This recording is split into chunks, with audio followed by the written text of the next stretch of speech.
राम जी की प्यारी राजधानी लागे, महारानी लागे, मन मीठो मीठो सरयू जी को पानी लागे। सीता राम जी की प्यारी राजधानी लागे, राजधानी लागे, मन मीठो मीठो सरयू जी को पानी लागे, मन मीठो मीठो सरयू जी को पानी लागे। अरे धन कौशल्या धन के कई धन सुमित्रा मैया, धन कौशल्या धन के कई धन सुमित्रा मैया, धन भूप दशरथ के आंगन खेलत चारों भैया। साजा राम की रसीली गुड़ धानी लागे, राजधानी लागे, मन मीठो मीठो सरयू जी को पानी लागे। सीता राम जी की प्यारी राजधानी लागे, महारानी लागे, मन मीठो मीठो सरयू जी को पानी लागे। आज पूरा देश भावुक है रामलला को राम मंदिर में पहुंचता हुआ देखकर। 500 साल का इंतजार खत्म हुआ है और वो जो तस्वीरें थी जिन्हें देश ने आज देखा है, उसके बारे में बात करने के लिए हमारे साथ बागेश्वर महाराज मौजूद हैं। कितने भी राम भक्तों की बात कर लें, लेकिन सबसे बड़े राम भक्त तो हनुमान जी हैं और आपका हनुमान जी से डायरेक्ट कनेक्शन है। हनुमान जी के अंदर क्या भाव है इस मंदिर को बनता देखकर, प्रभु राम को वहां देखकर कि टेंट से निकलकर राम जी जो है वो चले गए अब इतने भव्य और सुंदर मंदिर में, तो हनुमान जी का भाव बताइए जरा, आपकी कोई बात। अरे हनुमान जी जो है आज खूब गदगद है, जय जयकार कर रहे हैं। और हनुमान जी बढ़िया जो है इस डाल से उस डाल पे कूद के हाथ में करतल लेकर के बढ़िया जो है बड़े बड़े पैजना पहने और नाच रहे हैं मुस्कुराते हुए, और बार बार अपने आंखों के आंसुओं को पोंछ रहे हैं। और जब मंत्रोच्चारण होता है और जब प्रभु श्री राम की प्राण प्रतिष्ठा की विधियां की जाती, सोई वो हाथ जोड़कर फिर बैठ जाते हैं। ऐसा हमें अपने मन में प्रतीत हुआ, ऐसी हमारे भाव भंगमा मन में हमारी मति में जागृत हुई। और हनुमान जी महाराज आज अति गदगद है, लेकिन हमारे हनुमान जी यहीं तक नहीं रुकेंगे। त्रेता युग के बाद द्वापर युग आता है, यानी अब राम राज्य तो आ गया, अब कृष्ण कन्हैया के पास जाएंगे। तो आप कह रहे हैं अब राम मंदिर के बाद मथुरा और काशी की बारी है। बस अब देखो त्रेता युग के बाद द्वापर आता है तो कृष्ण जन्मभूमि और ज्ञान वापी, ये दोनों। आपके गुरु जी हैं रामभद्राचार्य जी, उन्होंने एक इंटरव्यू में हमारे चैनल पर कहा कि 3 साल लिख के रख लो, 3 साल के अंदर ये दोनों भी हो जाएंगे। जगत गुरु भगवान पूज्य गुरुदेव भगवान साक्षात ईश्वर है और उनकी वाणी आज तक परम सत्य हुई है। राम मंदिर के लिए उन्होंने भविष्यवाणी की थी, जो जो उन्होंने कहा आज तक असत्य नहीं हुआ। गुरुदेव भगवान हमारे अद्भुत हैं। निश्चित रूप से हमें अपने गुरुदेव भगवान की वाणी पे भरोसा है। इन 3 वर्षों के अंतर्गत निश्चित रूप से कुछ ना कुछ सनातन के लिए और अच्छा होगा। आप लगातार हिंदू राष्ट्र की बात करते हैं। आज हिंदू राष्ट्र में जो तमाम हिंदू होंगे, और आपने कहा कि हिंदू राष्ट्र का मतलब ये नहीं कि मुस्लिम सिख ईसाई नहीं रहेंगे, ठीक है, लेकिन हिंदुओं के लिए एक बड़ा पर्व जैसा है राम मंदिर बनते देखना, और ये अपने आप में बड़ा अद्भुत है। दुनिया भर में जितने रिलीजियस कॉन्फ्लिक्ट चल रहे हैं, वो ये इकलौता है जो सुलझ गया, कहीं नहीं सुलझा है। तो अपने आप में ये बड़ा अद्भुत है। आपको ये उम्मीद है कि हो सकता है इसके बाद जो मुसलमान पक्ष है वो आए और कहे कि नहीं, काशी और मथुरा के लिए जो है हम अपना योगदान देते हैं? उनमें कुछ लोग तो बहुत अच्छे हैं जिन्होंने राम मंदिर का स्वागत किया, पुष्पमालाएं चढ़ाई, पुष्पों को बरसाया, स्वागत किया, राम भक्तों का स्वागत किया। कुछ लोग यहाँ आए भी हैं, तो वो मुसलमान तो बहुत अच्छे हैं। लेकिन कुछ लोग जिन्होंने परहेज है, पेट खराब है जिनका, उनको तो बहुत दुख हुआ है और सहजता से उन्हें देना होता। बल्कि भाईचारे का और एकता का मतलब यही है कि उन्हें आगे चढ़कर आना चाहिए, बढ़कर आना चाहिए कि देखो आप और हम भारत के लोग हैं, आपकी आस्था के केंद्र ज्ञानवापी और आपकी आस्था का केंद्र प्रभु श्री कृष्ण है, ये आप सहज बस लो। हमें लगता है इससे सुंदर देश पर दुनिया में कोई और नहीं होगा। तो हमारी सीख और हमारी सलाह भारत के मुसलमानों को यही है कि आप ज्ञानवापी और मथुरा आगे बढ़ करके दे दो। आप लेकिन कह रहे हैं कि आगे बढ़ के दे दो। उधर असदुद्दीन ओवैसी हैं, वो पीछे से पंप कर रहे हैं कि भाई ये मस्जिद हमारी चली गई, ये शहादत भूलना मत और दूसरी मस्जिद नहीं जानी चाहिए। तो वो उधर से कह रहे हैं, आप इधर से कह रहे हैं। उन्हें आगे बढ़कर देना चाहिए। हम कह नहीं रहे, हम तो आह्वान कर रहे हैं। वो हमेशा बोलते हैं भाईचारा, एकता। हम बस उसका सूत्र बता रहे हैं कि एकता और भाईचारा करनी है तो आप हमको ज्ञानवापी और मथुरा दे दीजिए, आप दे दो हमें। आपकी बाकी भारत में जितनी मस्जिदें हैं वो सुरक्षित है, हमें मस्जिदों से बुराई नहीं। आपकी जो भगवान है उनकी पूजा से हमें दिक्कत नहीं, आपसे हमें दिक्कत नहीं। हमारे सनातन धर्म की आस्था पर ठेस ना पहुंचे, हमारे सनातनी हिंदुओं की आस्था पर ठेस ना पहुंचे, हमें सिर्फ इससे दिक्कत है। और चाहे वो तुम्हारी कौम का हो, चाहे वो सनातनी हिंदुओं में से कोई हो।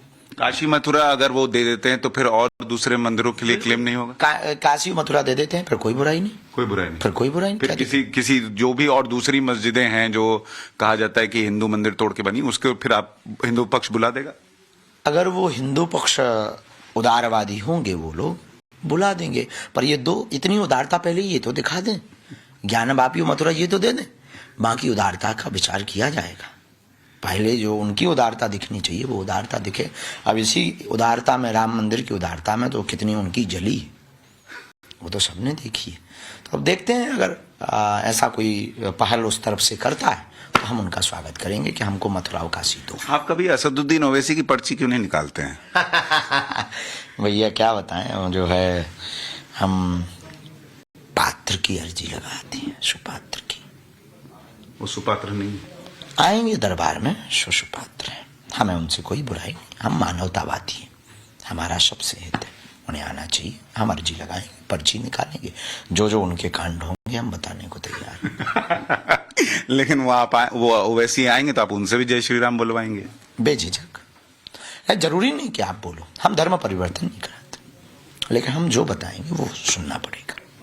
अच्छा, मुझे ये भी बताइए कि ये जो राम मंदिर बना, जिसकी तस्वीरें आज लोग जिसने भी देखी हैं वो कह रहा है कि मतलब गजब ही बन गया है, और रामलला की जो मूर्ति है, ये राम मंदिर और रामलला की मूर्ति, आपने जो परिकल्पना की थी कि अगर कभी राम मंदिर बने, रामलला हो, क्या ये वैसी है? ऐसा लग रहा है आपको? हमारी परिकल्पना में तो ठाकुर जी वैसे ही है, और हम राम मंदिर भव्य दिव्यतम की परिकल्पना थी। विग्रह पर तो लला के स्वरूप था, लेकिन यहाँ दोनों विग्रह भी हैं। एक अभी जो विग्रह बना, सरकार की मूर्ति बनी वो, और पुराने वाले श्री राघव जो, वो तो है ही है। तो भव्य और दिव्य राम मंदिर की हमारी प्रमुख परिकल्पना थी कि टेंट से प्रभु मंदिर में कब पहुंचेंगे, वो पूरा हो गया। और यहाँ आपके बजरंगबली का भी एक बड़ा प्रसिद्ध मंदिर है, हनुमानगढ़ी, अयोध्या के राजा। आपको अब नेक्स्ट उनकी उम्मीद है कि वो मंदिर भी भव्य बने? वो पहले से ही भव्य है, ऊंचे स्थान पर है, वहाँ कोई विवाद नहीं है, भगवान की ये बड़ी कृपा, और यहाँ के पहरेदार हैं, और निश्चित रूप से इससे आगे बनेगा वो भी। जिन लोगों को बहुत कष्ट हुआ इस पूरे कार्यक्रम को लेकर, अब आज तो जितना कष्ट करना था, शादी विवाह में जैसे नाराज फूफा होते हैं, फूफा बनो, मामा बनो, जो बनो, शादी तो हो गई, होती ही है हर घर में, लेकिन आपको लगता है वो हिंदू सेंटिमेंट नहीं समझ पाए, या उनको इसका नुकसान होगा, पॉलिटिकल नुकसान होगा? राजनीति का तो पता नहीं, पर ईश्वर की कृपा से उनको नुकसान जरूर होगा, क्योंकि राम काज रुकता नहीं, काम काज रुकता है, राम काज कभी रुकता नहीं। राम काज रुका भी नहीं, हो गया, अब आगे राम काज जो होगा वो भी, जो रुका है वो भी होगा। इसलिए जो है हम एक ही प्रार्थना उनको करना चाहेंगे कि अब नाराज फूफा जितने भी हैं वो राम जी के दर्शन कर जाएं, सो बैलेंस हो जाए, बैलेंस हो जाएगा। लेकिन अगर नहीं करते, नाराज बने रहे, सरकार तो बैठे ही गए, प्रभु तो विराजमान हो ही गए, रामलला तो विराजमान हो ही गए, आगे कृष्ण जन्मभूमि में और नाराज हो जाए। तो 2024 में आपको लग रहा है कि इस राम मंदिर के बनने के बाद जो पब्लिक का मैंडेट होगा वो और स्ट्रांग होगा, जनादेश और प्रखर आएगा? जनादेश लीडर और लीडर के संकल्पों पर निर्णय करता है। राम राजनीति का विषय नहीं, राम आस्था का विषय, अध्यात्म आस्था का विषय। राजनीति में प्रायः जो जैसा संकल्प प्रस्तुत कर पाए और जिसकी कार्य करने की संकल्प दृढ़ता जितनी तीक्ष्ण हो, उसी व्यक्ति को बहुत ज्यादा फॉलो लोग करते हैं, उसी को बहुत ज्यादा मानते हैं, उसी को बहुत ज्यादा भूख होती है। तो 2024 के चुनाव पर हम ज्यादा कुछ तो नहीं कहेंगे, पर इतना कहेंगे कि 2024 के चुनाव में निश्चित रूप से लोगों के मनोभाव में ये सारी चीजें होंगी, अध्यात्म होगा, स्पिरिचुअलिटी होगी, सनातन होगा। आप 2024 में आप बोलेंगे नहीं मुझे पता है, लेकिन मैं फिर भी पत्रकार हूं तो पूछना मेरा काम है। आप देख रहे हैं मोदी जी को वापस आते हुए? राजनीति पर हम कोई टिप्पणी नहीं करते, पर भगवान जय जय करें सबकी, यही हम मंगल प्रार्थना करते। नरेंद्र मोदी को आपने ये जो 11 दिन का उन्होंने अनुष्ठान किया, वो जो भाई एक तो था कि वो आते और मंदिर के कार्यक्रम में शामिल होते चले जाते, उनको किसी ने बोला तो नहीं था कि आप 2 टाइम सिर्फ नारियल पानी पी के रहिए, कुछ मत खाइए, फल भी मत खाइए। लगातार वो दौरे करते रहे, मंदिर मंदिर गए, उन्होंने अलग अलग भाषाओं में रामायण सुनी, सब कुछ किया, जमीन पर सोए ठंड में, इतनी ठंड है वहां दिल्ली में, जमीन पे चादर बिछा के सोते थे। ये सब जो भाव है, ये आपको लगता है कि लोग कहते हैं वो चुनाव के लिए मंदिर का उद्घाटन कर रहे हैं, ये सब की तो जरूरत थी नहीं? आपको लगता है नरेंद्र मोदी का जो ये हिंदुत्व है, हिंदूवादी पक्ष है, यही उनको कनेक्ट करता है हिंदुओं से और हिंदुत्व के लिए वो काम कर पाते हैं? देखो, प्रधान सेवक हैं वो वर्तमान में समूचे भारत के, जननायक भी है, यहाँ के प्रधानमंत्री के पद पर भी हैं। एक प्रधान जनसेवक जब इस प्रकार का संकल्प लेता है तो प्रजा भावुक रूप से, निश्चित रूप से उसको मानती है। और ये संकल्प कट्टर सनातनी होने के हैं। वो अपने धर्म को मान रहे, लेकिन किसी धर्म का वो अपमान नहीं कर, ये अद्भुत बात।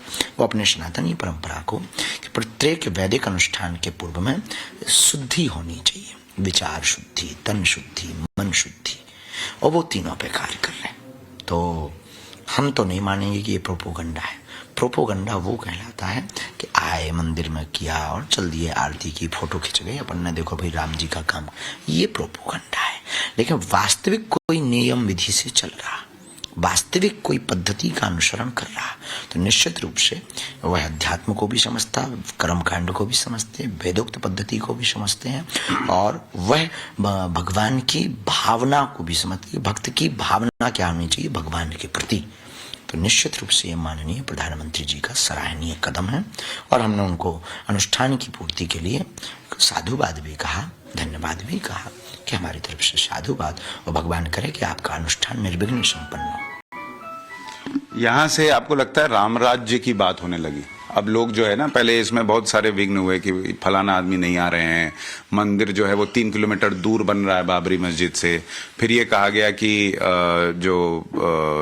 मंदिर पूरा नहीं बना है, और फिर भी जो है वो प्राण प्रतिष्ठा, और ये सब प्रयास हुए लेकिन कार्यक्रम हो गया।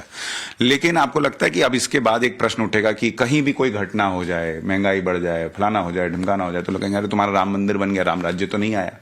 उन लोगों को आपका क्या जवाब है? देखिए, राम राज्य का मतलब है सब में एकता, राम राज्य का मतलब है आध्यात्मिक उन्नति, राम राज्य का मतलब है जातिवाद का जहर शून्य हो जाए, राम राज्य का मतलब है सब में अखंडता का भाव, ध्येय संकल्पित होने लगे। राम राज्य का मतलब है आपस की बुराइयां दूर हो जाएं, पर रावण कभी नहीं मानेगा। लेकिन राम जी अपने रघुनाथ जी विराजमान हो गए, हमें राम राज्य दिखाई पड़ रहा है कि राम राज्य का प्रथम स्टेप प्रारंभ हो गया। अब यह युग परिवर्तन का युग है, अब भारत अद्भुत दिशा की ओर जा रहा है, और निश्चित रूप से राम राज्य ही है। एक आखिरी प्रश्न, आपको लगता है हिंदू एक होगा? क्योंकि इतना सेलिब्रेशन जो हो रहा है राम मंदिर को लेकर वो हिंदू कर रहा है, लेकिन इसके बीच में जो लोग सवाल उठा रहे हैं वो भी हिंदू हैं, जो लोग पूछ रहे हैं कि रामचरितमानस पे सवाल उठा रहे हैं वो भी हिंदू हैं, जो लोग हिंदू धर्म को बीमारी बता रहे हैं वो भी हिंदू हैं। लेकिन दूसरे धर्मों में ऐसी विभिन्न मत जो हैं वो नहीं दिखते। आपको लगता है हिंदू एकजुट हो रहा है, ये राम मंदिर उस दिशा में कुछ कदम आगे बढ़ा रही है? राम मंदिर में जो सबरी का मंदिर बनाया, अयोध्या में जो है महर्षि वाल्मीकि जी का एयरपोर्ट नाम रखा, निषाद राज जी की चर्चा, यह सब हिंदू एकता के लक्षण है। और वर्तमान में यहाँ हर जाति का व्यक्ति सिर्फ एक ही चर्चा कर रहा, भारत में राम राज्य एक ही चर्चा कर रहा, हिंदू राष्ट्र एक ही चर्चा कर रहा, राम मंदिर, मतलब सभी हिंदू एक हो रहे हैं, और उसका प्रथम स्टेप प्रारंभ हो चुका। अब हिंदू जाग रहा है, उसमें आपका बड़ा योगदान है। आप तो हिंदू को जगाने के लिए भी बहुत प्रयासरत है। तो आज आप बम बम हैं, मतलब खूब आनंदित, खूब करिए। हमारे दर्शकों से आखिर में कुछ कहना चाहेंगे? अंत में यही कहना चाहेंगे कि राम जी तो आ गए, कृष्ण कन्हैया जी आ जावे, आप प्रसन्नता पूर्वक रहो, आप सबको शुभकामनाएं हैं, मुस्कुराते रहो। ये राम राज्य की परिकल्पना के लिए यही प्रार्थना है कि भारत में अब जाति गणना नहीं, भारत में गरीबों की गणना हो, तो निश्चित रूप से हमारा भारत और आगे बढ़ेगा। धन्यवाद। बहुत बहुत शुक्रिया हमसे बात करने के लिए। श्री राम